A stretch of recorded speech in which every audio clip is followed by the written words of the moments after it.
Hello friends, पूजा story channel में आप सबका स्वागत है।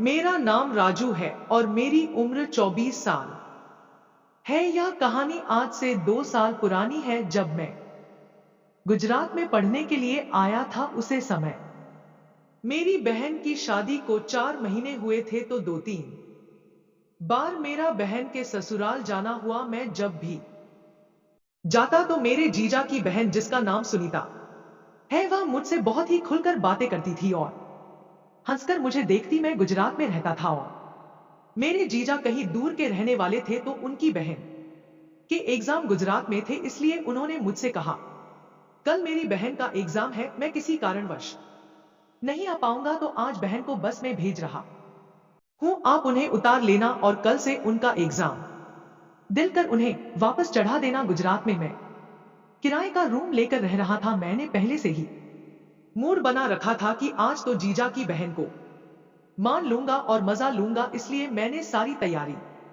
पहले से ही कर ली थी। साथ मेरे मोबाइल पर घंटी बजी। मेरे जीजा की बहन सुनीता का फोन था। वह बोली, मैं 20 मिनट में बस स्टैंड पहुंचने वाली हूं, आप आ जाना। मैंने कहा, मैं तो बस स्टैंड पर ही हूं, आपका इंतजार कर रहा हूं, आप लिए तो सही। पहले उसने मजाक में बोल, इतनी क्या जल्दी है? मैंने कहा, जल्दी क्यों नहीं हो, आपकी सेवा करने का मौका मिल रहा है, हमें तो अच्छे से सेवा करेंगे। आज वह बुरी, देखते हैं कितनी सेवा करते हो आप। की थी हमारी सेवा। थोड़ी देर बाद उसकी बस स्टेशन पर पहुंच गई। वह लाल सूट में बहुत ही सुंदर और प्यारी लग रही थी। सुनीता को देखकर मेरे मुंह से वह निकल गया और मैं अंदर ही अंदर उत्तेजित होने लगा। बस यह से उतरते ही मैं सुनीता का हाथ मिलाया और उससे बोला, आपका स्वागत है। और वहां से हम टैक्सी करके रूम पर आ गए हैं। क्योंकि मैं सिर्फ सिंगल रूम में रहता था, तो मेरे पास सिर्फ एक ही बैठा था और साइड में खाना बनाने का सामान रखा था। मैंने पहले ही सोच रखा था कि आज खाना बाहर ही कहेंगे, तो रूम पर पहुंचने के बाद मैंने कहा, सुनीता जी, आप कपड़े चेंज कर लीजिए और आराम से बैठ जाइए, आपको पढ़ाई करनी हो तो थोड़ी देर पढ़ाई कर लीजिए, फिर हम खाना खाने बाहर जाएंगे। सुनीता बोली, मैं तो पढ़ाई पहले से ही कर ली है, अभी तो आपसे बातें करनी है, चलो पहले खाना ही खा लेते हैं, वापस आकर ही चेंज कर लूंगी। हम दोनों ने शादी की पुरानी बातें याद करते करते ही पास में एक होटल में खाना खाया और खाना खाकर वापस आ गए। सुनीता ने बाथरूम में जाकर कपड़े चेंज, वह शर्ट और पजामा पहनकर बाहर आई। वह क्या लग रही थी, मन तो किया कि अभी सब कर दूं। मैं मजाक में सुनीता से पूछा, वह सुनीता जी, क्या हाल चाल है? आप तो बड़े सुंदर लग रहे हो, और कोई बॉयफ्रेंड है या नहीं? वह हंसने लगी और बोली, नहीं, मैं इन चक्कर में नहीं पड़ती।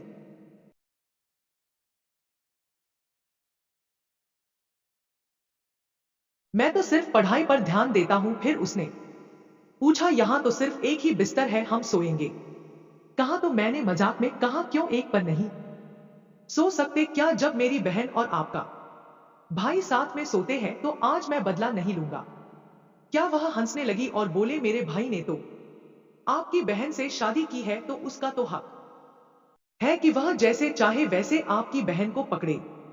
सुली, इतनी बातें सुनकर मैं हैरान रह गया और मुझे लग रहा था कि आज सुनीता पक्का मुझे प्रभावित होकर ही रह जाएगी। मजाक करते करते 12 बजने को हो गए, तो मैं बोला, अब चलो सोते हैं। इस पर वह बोली, सो तो जाएंगे, लेकिन आपने तो बोला था कि आज आप मेरी सेवा करेंगे।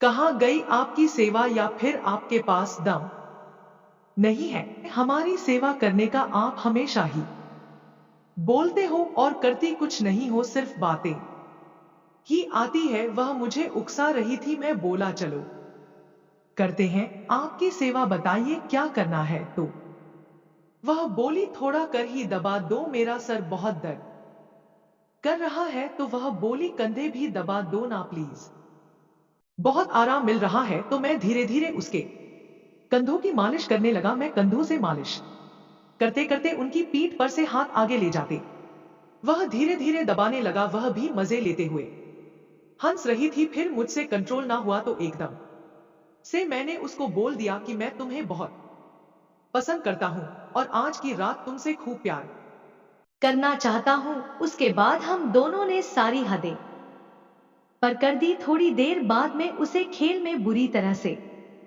हारने लगा और खूब मजा लेने लगा। वह बुरी तरह से थमने लगी और बोली, अब बस करो, मुझे अब और नहीं खेलना है। तब जाकर मैंने उसे छोड़ा। कहानी अच्छी लगी तो कमेंट करें।